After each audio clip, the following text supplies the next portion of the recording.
Crime report में break के बाद एक बार फिर से स्वागत है। तो आइए डालते हैं नजर अगली खबर पर। यूपी के बागपत में एक बार फिर रेप का मामला सामने आया, लेकिन इस बार कलंक की चींटें खाकी पर भी पड़ी। रेप का आरोप लगाने वाली लड़की शादीशुदा है। हैरानी की बात तो यह है कि जिस शख्स पर उसने यह आरोप लगाया है वो उसके पति का बड़ा भाई है, यानी रिश्ते में उसका जेठ है। और सबसे शर्मनाक बात यह है कि वो यूपी पुलिस का एक सिपाही है। सीओ दफ्तर में सिर पकड़कर बैठी ये महिला इंसाफ चाहती है।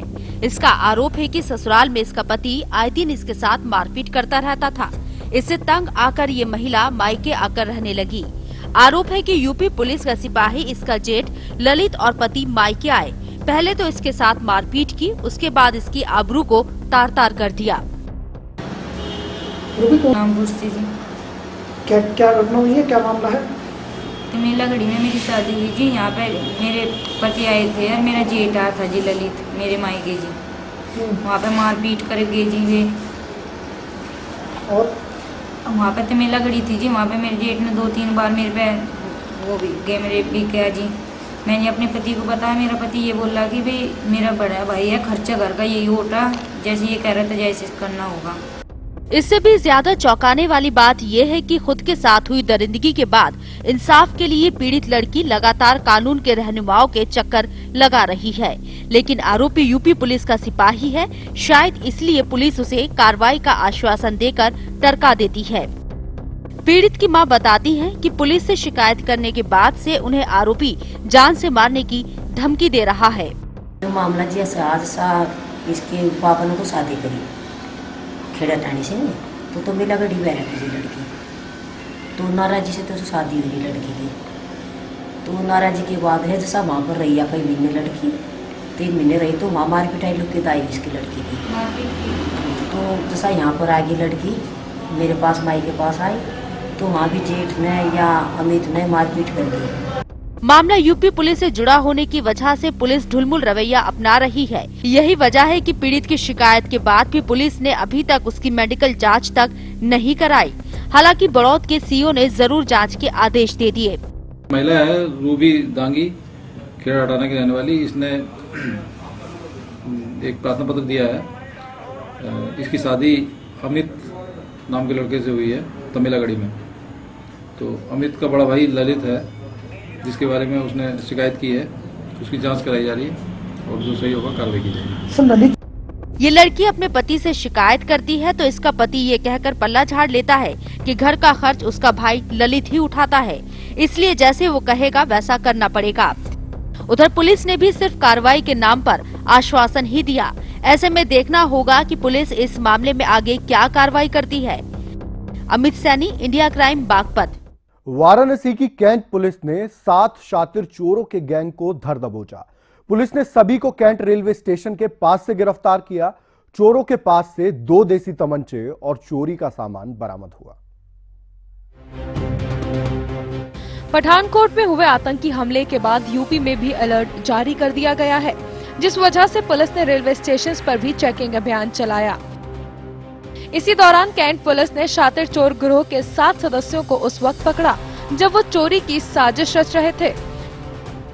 पुलिस को इनके पास से 2 देसी तमंचे और चोरी करने के तमाम औजार और सामान बरामद हुआ है। पकड़े गए हैं इनके पास से 2 तमंचा 12 बोर, 4 चेन, 4 अंगूठी और चोरी के समय ये ताला तोड़ने के औजार, पेचकस, 15 mobile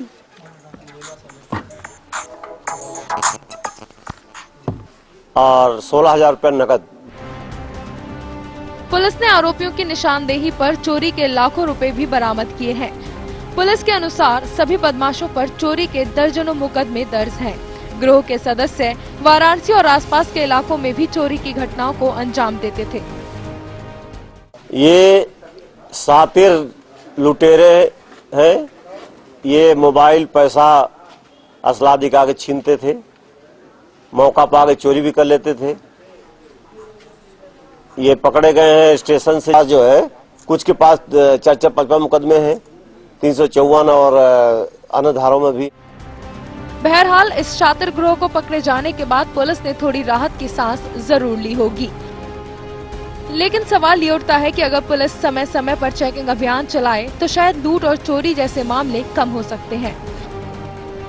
Saurabh Srivastava, India crime, Varanasi. वहीं उत्तराखंड के चमोली में एक बस खाई में गिर गई, जिस बस में सवार 2 लोगों की मौत हो गई जबकि 21 लोग घायल हो गए। घायलों का इलाज जिला अस्पताल में चल रहा है। चमोली के नंदप्रयाग घाट मोटर मार्ग के पास सतौली गांव के पास एक बस खाई में गिर गई, जिसमें बस में सवार 23 लोग घायल हो गए। घायलों को प्राथमिक इलाज के बाद हायर सेंटर रेफर कर दिया गया, जहां 2 लोगों की मौत हो गई जबकि बाकी लोगों का इलाज चल रहा है। हालांकि दुर्घटना के कारणों का अभी तक पता नहीं चल पाया है, लेकिन कहा जा रहा है कि बस के स्टीयरिंग से ड्राइवर का नियंत्रण खो गया था, जिस वजह से यह हादसा हुआ। में टोटल 23 लोग थे, 23 में से 21 घायल हैं और दो लोग ऐसे हैं जो जिनकी कैजुअलिटी हुई है। सभी घायलों को एम्बुलेंसेस के माध्यम से या प्राइवेट जो भी जैसा भी वाहन मिला उनको हायर सेंटर के लिए रेफर कर दिया गया है। स्टीयरिंग है वो फेल हुई है और जिसकी वजह से ये गाड़ी अपने दाहिने साइड की ओर मुड़ गई है, जिसकी वजह से ये घटना हुई। वहीं दूसरी तरफ घटना के तुरंत बाद पहुंची पुलिस ने बताया कि बस घाट से गोपेश्वर की तरफ जा रही थी और बस में स्थानीय लोग ही सवार थे। पुलिस ने दुर्घटना के बाद रेस्क्यू ऑपरेशन भी चलाया। ये एक बस थी जो घाट से गोपेश्वर की तरफ जा रही थी। इसमें लगभग 22 लोग थे। मौके पे 2 लोगों की इसमें डेथ हो गई है और 22 लोगों, बाकी जो 20 लोग हैं उनको उच्च केंद्र पे भेजा गया है चिकित्सा के लिए और अभी तक उनकी स्थिति ठीक है। रेस्क्यू ऑपरेशन में स्थानीय लोगों ने सवाल ये उठता है कि आखिर क्यों पहाड़ी इलाकों में बार-बार सड़क हादसे होते हैं? क्या प्रशासन की इसकी तरफ कोई जिम्मेदारी नहीं बनती? Pushkar Chaudhary, India crime, Chamoli. वही पठानकोट आतंकी हमले से पूरा देश गमजदा है। कोई शहीदों की शहादत पर आंसू बहा रहा है तो कोई उनकी बहादुरी के जज्बे को सलाम करता नजर आ रहा है। ऐसे में देवभूमि उत्तराखंड के एक संत ने अपने लहू से चिट्ठी लिखकर देश के प्रधानमंत्री नरेंद्र मोदी समेत तमाम धर्म गुरुओं को आतंकवाद के खिलाफ एकजुट होकर लड़ाई लड़ने का आह्वान किया है। हरिद्वार के भूमानंद तीर्थ संन्यास संस्थान के स्वामी अच्युतानंद पठानकोट में हुए आतंकी हमले को लेकर बेहद आहत हैं। वैसे तो देश का हर नागरिक उस घड़ी को कोस रहा है जब आतंकियों ने पठानकोट पर हमला किया था। हर कोई अपने अपने तरीके से आतंकवाद से निपटने की सलाह दे रहा है। ऐसे में संत अच्युतानंद ने अपने रक्त से एक चिट्ठी पीएम मोदी, धर्माचार्यों और शंकराचार्यों के नाम लिखी, जिसमें उन्होंने सबको एकजुट होकर आतंकवाद से निपटने पर वार्ता करने का सुझाव दिया। साथ ही 5 और 6 मार्च को धर्म संसद के आयोजन की भी घोषणा की। अपने रक्त से समस्त शंकराचार्य को, समस्त महामंडलेश्वरों को, आचार्य मंडलेश्वरों को पत्र लिख रहे हैं। 5-6 तारीख को जो मार्च में धर्म संसद होगी उसमें एक प्रस्ताव पास होगा और ये प्रस्ताव ये पास होगा कि जो है राष्ट्र से बड़ा कोई नहीं है, समझे, राष्ट्र धर्म से बड़ा कोई व्यक्ति नहीं है। संत अच्युतानंद का कहना है कि सरकार के पास आतंकवाद से निपटने के लिए कोई ठोस रणनीति नहीं है। राष्ट्र धर्म से बड़ा कोई धर्म नहीं होता और अब वक्त आ गया है कि हम देश हित में निर्णय लें। स्थिति देश में राष्ट्र धर्म को भूल गई है और राष्ट्र धर्म से बड़ा कोई धर्म नहीं होता। हम सब लोगों को अर्ध कुंभ मेले में एकत्र होकर ये संदेश देना चाहिए, यदि हमारे राष्ट्र पर इसी तरीके से हमारे सैनिकों का बलिदान होता रहेगा तो ये राष्ट्र एक न एक दिन टूटेगा अवश्य। इसके साथ ही स्वामी ने प्रधानमंत्री को ये भी सुझाव दिया है कि शिक्षा प्रणाली में थोड़ा सा बदलाव किया जाए। अनिवार्य किया जाए कि हर युवा को कम से कम 3 महीने की मिलिट्री ट्रेनिंग दी जाए ताकि पठानकोट और गुरदासपुर जैसे आतंकी हमले का मुकाबला करने के लिए देश का हर नागरिक सक्षम हो। लिखा है प्रधानमंत्री को शिक्षा के क्षेत्र में ये अनिवार्य हो कि जो 20 साल से लेके 30 साल तक का नौजवान है वो 3 महीने जाकर मिलिट्री के में जो है अटैचमेंट हो और वो एक सैनिक के रूप में अपने घर में रहे। यदि कभी कोई ऐसा बात हो ऐसी घटनाएं हो उग्रवाद की तो वो सैनिक के रूप में जो है अपने मोहल्ले को, अपने घर को, अपने शहर को बचाए। संत की इस चिट्ठी से ये तो साफ हो गया है कि पठानकोट में हुए आतंकी हमले को लेकर साधु संतों में किस कदर गुस्सा भरा हुआ है। साधु संत सरकार की नीतियों से कैसे खफा हैं। लेकिन अब देखने वाली बात ये होगी कि संत के खून से लिखी चिट्ठी मोदी सरकार पर क्या असर डालती है और क्या प्रभाव विपक्ष पर पड़ता है, जो ऐसे वक्त में साथ देने के बजाय आलोचना करने में व्यस्त है। Jahangir Malik, India crime, Haridwar. तो ये क्राइम रिपोर्ट में एक बार फिर से नजर डालते हैं अब तक की हेडलाइंस पर। पठानकोट एयरवेज हमले के बाद सवालों से घिरे गुरदासपुर के एसपी सलविंदर सिंह।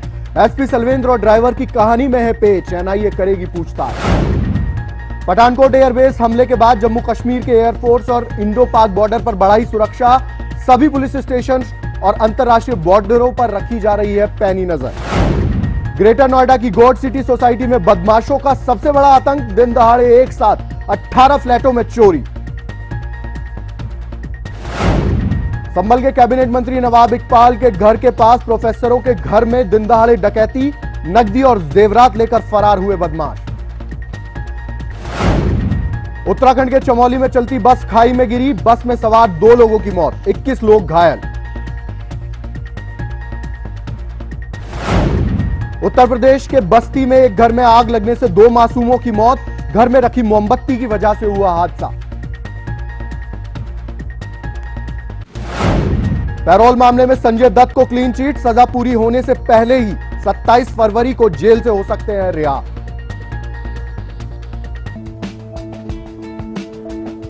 आप किसी भी जानकारी या सुझाव या फिर आपको हमसे कोई शिकायत है तो उसके लिए आप हमें मेल कर सकते हैं editors@indiacrime.in पर। फिलहाल क्राइम रिपोर्ट में इतना ही। आगे की ताजा तरीन खबरों के लिए आप देखते रहिए इंडिया क्राइम और मुझे दीजिए इजाजत। नमस्कार।